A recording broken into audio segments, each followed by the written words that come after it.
Welcome to All Pro Football Data. My name is Jim Coburn. In today's episode, we're talking about the Carolina Panthers 2024 NFL Draft Class based on data.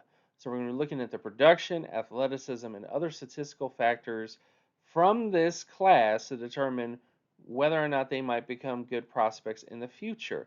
As always, stay tuned until the end of the video where we reveal the final grade for the Carolina Panthers this year. But we're going to get into everything. We're going to get into all of the production data, the athleticism data, just every statistical thing you could think about. We're going to look at in this draft class to determine what their potential might be, whether or not they're going to make it or not. All those things are going to be answered today. Now, one thing you have to think about when you look at these draft reviews is how I grade. So I grade based on a couple different things. One, draft pick approximate value. Every single draft pick has a approximate value. Well, what is the average type of player taken per that pick selection? So it's a realistic pick selection, I guess is the best way to put it. So that is what I look at. I look at, okay, what was the average player taken at this pick, and does this player have the potential to become better than where they were picked, which is what you want. You want players that outperform their draft status in many ways in the draft. When you hear about like the fifth rounders, the sixth rounders, the Tom Brady's, the Antonio Browns, all those different types of players, you're looking for players that outperform their draft status. Well, how do they usually outperform their draft status? They have better data grades, which is the ceiling grade, for example, or how much potential they have based on their overall data. And my data is a little bit different than everybody else. I take a look at everything. I look at their production. I look at their athleticism. I look at the team that they played on, how much competition they faced while they were on that team in terms of their strength of schedule. I look at their age. Every single stone is pretty much turned in terms of my data grades. So it's an overall aggregation of what their potential is based on past performances at the position. So essentially, they're scored based on how well past players have scored in these metrics. And if there's one metric that correlates better to long-term success, their score will go up based on how well they perform in that particular metric, if they perform similar. So that's what ceiling grades are, or data grades. There are limiting factors. So these are all the factors that can influence the grades or to make them not be true. They could be false positives, or they could be results where they were actually a good player. It's just because of where they were drafted at, it affects things. But there's different things, injuries, mental health, lots of different things can affect the outcomes of the data that I use. So in other words, it can make it so that that wasn't exactly the reason why they failed. There were other reasons. But these are the basics of what can limit the data, just so you know that going in, that it's not perfect, it's not certainty, it's probability. So let's look at the probability. Also, needs. So you have to look at what the Carolina Panthers need. So this is the Carolina Panthers' current roster based on their NFL performance up to this point. The numbers in the middle in terms of NFL positional AV is how they actually have performed in their career on a per year basis.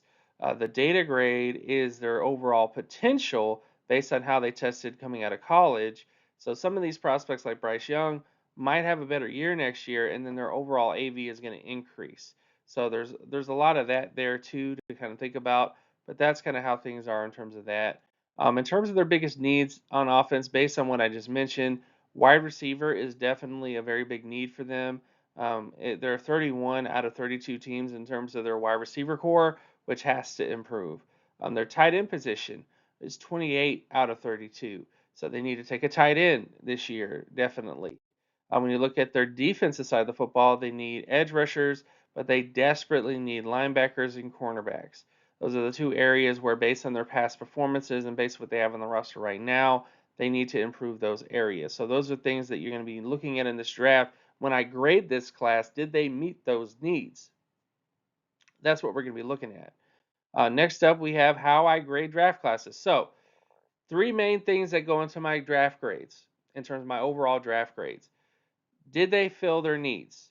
That's a big one. The biggest needs, I think, based on data that I've seen for the Carolina Panthers, they need wide receivers, they need tight ends, they need linebackers, and they need cornerbacks. Did they draft good prospects? Obviously, Because even if you draft a wide receiver, if they're not a good prospect, then it doesn't matter if you drafted a wide receiver because you're going to have to draft another one next year. So that's another factor to kind of consider. And then, did they draft prospects with high data grades that can outperform their draft slot? That's another way I grade this differently from everybody else. Is I like to take players that have the potential to outperform their draft status. So essentially, it's like this: when you draft a player in the fifth, the sixth, the seventh round, especially, there's usually a very low shot chance of them becoming a long-term starter when they're drafted in that area. But the vast majority of prospects who do become starters in that area are typically high performers in terms of their data grades. So they had 90 plus percentile, 80 plus percentile, 70 plus percentile data grades taken in the seventh, the eighth, the seventh, the sixth, the fifth round. So those are the prospects you're going to want to look for and draft over other prospects that may not have that shot. So that's how I grade this a little bit different than everybody else. So these questions I will attempt to answer in this video. So let's get to their draft. Starting with pick number 32. So the Carolina Panthers traded into the first round to get Xavier Legette, wide receiver out of South Carolina.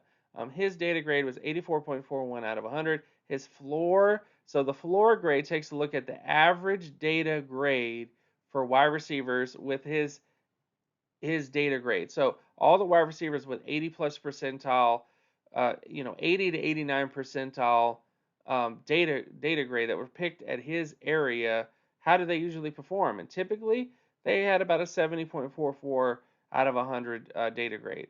The balance grade is 77.43 out of 100, and the overall AV of where he was selected is 88.42. So if you just randomly picked a player at pick 32 over the last 50 plus years, you would have an 88.42 approximate value prospect there. So I would give this overall pick a grade of C plus. Main reason why is because the potential of Xavier Legette based on his data versus what's expected of a 32 pick is not where it needs to be. Now, can he become a long-term starter? Absolutely, but he is a bit of a risky prospect when you look at his overall data, which is what we're going to look at right now, starting with his offensive market share scores. Taking a look at offensive market share, he had a good receiving market share score, 95 percentile in terms of total offensive market share, and 68 percentile in terms of touchdown market share. So these were numbers that he pretty much did in his senior season, his fifth year season as a prospect, but still decent numbers nevertheless. He also did pretty well in terms of efficiency scores, in terms of his yards per reception.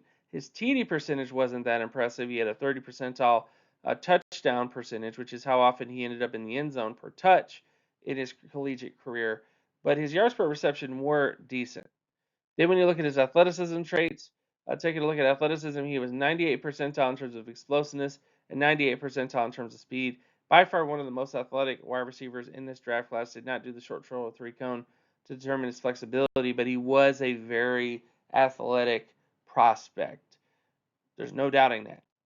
When you take a look at his adjusted production scores, this is where he's a little bit scary as a prospect.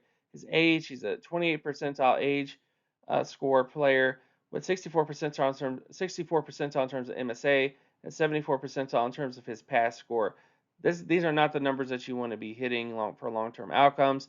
A lot of that is because it took him so long to become a high-impact player. He had to wait until he's 23 years old to really put it all together. Could he continue that success in the NFL? Absolutely, but he definitely is a very risky prospect, which is why he was more of a C plus uh, grader in terms of his data. Then, of course, we get to pick 46, which is Jonathan Brooks, running back out of Texas. His data grade was 90.88 out of 100. His floor is 69.71, and his balance grade is 80.30, with the average pick AV for this selection being 79.94 out of 100. So based on balancing his ceiling and his floor, he pretty much is within value of what you would expect from the 46 pick. The overall pick grade I would give is a B for this selection. Taking a look at his data, he had decent market share production score, 60 percentile in terms of total offensive market share, and also above average receiving market share at the position. But he doesn't really quite have elite numbers. He's a little bit away from a starter average, and he was injured, and he did also have to deal with, Bijan Robinson and other players that kind of were taking carries away from him. But he does have some concerns in terms of that. Taking a look at his efficiency scores, he did really well in terms of yards per touch, receiving yards per touch, or yards per reception, I should say. And in terms of TD percentage, he was above average, but he wasn't elite in that particular number. Taking a look at athleticism traits, he didn't test, but his projected 40-yard dash based on NFLDraftScout.com puts him at about a 77 percentile speed score. So he might be a little bit better than this. He might be worse, but that's kind of like the mid range of where he might be speed wise as an athlete. And then finally, in terms of his adjusted production score, this is the one area where he did really well and excelled at. 99 percentile in terms of age, 87 percentile in terms of his MSA rating, and 95.46 in terms of his pass rating. So his production for his level of competition, for his strength of team, strength of schedule, and age, all put him within a good range, becoming an All-Pro, Pro Bowl player. So again, his ceiling is close to a Pro Bowler, but his floor is kind of like a rotational backup running back, which is nothing wrong with that. It's good to have a rotational back. But again, I give him a B because he does have some inconsistencies. He didn't go through testing. He is coming off an injury, so there's a lot of unknowns. But overall, I think it was a good pick. Then, of course, we get to pick 72, which is Trevin Wallace, linebacker from Kentucky. His data grade is 85.53 out of 100. His projected floor grade is 59.92. Balance grade is 72.73. And the average AV where he was selected is 78.36 out of 100. I would give this grade a C. Many big reasons why is his production was a little bit inconsistent. He had very good sack market share, but his solo tackle and his tackle for loss data was slightly above average. It wasn't quite where you want it to be in terms of all pro, Pro Bowl, and starter outcomes at the position. He did do well in terms of forced fumbles and interceptions, not so well in terms of pass deflection data. So he did have some data that was a little bit better in terms of coverage for him. So I think that might be an area where he might be used and benefit from. In terms of athleticism traits, he had a 92 percentile explosion score and a 94 percentile speed score. So tested really well as an athlete. But when you look at his adjusted production scores, his data wasn't the most impressive. It was closer to a starter than an all-pro player when you look at his adjusted production. So overall, I think Trevine Wallace has the potential to become a long-term starter for the Carolina Panthers. He has that data to say that, but I think they could have made better selections that were more productive and may have been something interesting. Cedric Gray might have been a better selection here just because of what you're going to get, which is a baller with him. With Trevine Wallace, he's really good at getting sacks and pass deflection and those kinds of things, but isn't solid in terms of the fundamentals of the linebacker position, which is getting tackles and getting tackle for loss against opposing offenses. Then, of course, we get to pick 101, which is Jatavian Sanders, tight end out of Texas. His data grade is 91.12 out of 100. His floor is 47.57, and his balance grade is 69.53, with the overall AV where he was selected being 61.39 out of 100. I would give this grade an A. His potential is a 90 percentile tight end prospect. They got him in the fourth round. Pretty good overall. Taking a look at his production traits, great production overall in terms of his receiving market share, total offensive market share, and touchdown scores. Efficiency wise, he wasn't the most efficient. He was kind of average to slightly above average in terms of his yards per reception and touchdowns per touch. Also, when you look at athleticism traits, he has above average speed and flexibility, but he does have a very low explosion score of 16 percentile. So he is above the starter threshold, but that's not where you want it to be. I mean, Jatavian Sanders is definitely a prospect that needs to develop physically. He's still very young. He's the youngest tight end in this draft class. So I am kind of interested to see what happens with him on the Panthers because he is, production wise, very, very good. So I really want to see what happens with him. Then, of course, we look at his adjusted production traits. The biggest thing that helps him out is his age. It bumps up his MSA rating, his pass rating, and his age score. All put him within all pro, Pro Bowl starter potential for him in terms of his production for where he played, his age, and his level of competition. So all those things are great for him, and I think he was a great pick. He might be their best pick in the draft overall for them. Then, of course, we get to pick 157 and Chai Smith Wade, cornerback out of Washington State. His data grade is 52.32. floor 39.44, balance grade 45.88, and his pick AV is 42.86 out of 100. The overall pick grade I would give is a F, mainly because of his data grade is so low considering where he was picked at. I think there was other players that they could have taken that had better potential to outperform their draft status here. Taking a look at his data, he had above average solo tackle and pass deflection data with below average interception production. When you look at his athleticism traits, below average in terms of explosiveness, speed, and flexibility, which is not what you want a cornerback to be. And then when you look at his adjusted production traits, he's okay, but not really near the Pro Bowl starter averages at the position. So you have an unathletic cornerback that's slightly above average with decent adjusted production, but not really that great. So overall, this pick was not the best pick for them to make. They could have took other cornerbacks that had more potential to become something special at the next level. Then, of course, we get to pick 200 and Jaden Crumedy, defensive tackle from Mississippi State. Another player, this sort of an F. His ceiling is 32 percentile, floor 29, balanced is 31, and the average AV of this selection is 20.46 out of 100. Even though he's likely to outperform where he was drafted at based on his balanced grade, I would give this overall grade a F because he doesn't have a chance to really outperform his draft status with that low of a data grade. Taking a look at his production, he was below average in terms of solo tackle, sacks, and tackle for loss. Taking a look at his other market share scores, his forced fumbles, pass deflections were above average, but his interception data wasn't. Taking a look at his athleticism traits, above average speed, above average flexibility, but below average explosiveness. So he's not the best player in terms of those traits there.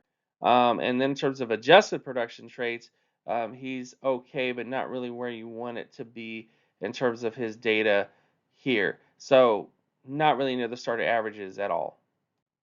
Then, of course, we get to pick 240 and Michael Barrett, linebacker out of Michigan. His data grade is 43.57 out of 100. His projected floor grade is 29.50 with a balanced grade of 40.88 out of 100. His average AV for where he was selected is 18.15 out of 100. I would give this overall an F.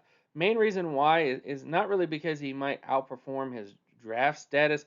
It's that his data score of 40 percentile has a very low chance of actually making it long term in the NFL. So they picked a prospect that has a very almost impossible chance of really making it, and because of that, I would give them an F for this particular player. Now, data wise, he had below average production, which is one of the reasons why he scored so low data wise. Based on his other production traits, he did well in terms of forced fumbles and interceptions. However, athleticism wise, he has below average explosiveness and below average flexibility with above average speed for his size. So he does have some speed, but not quite a complete linebacker in terms of his overall athleticism traits.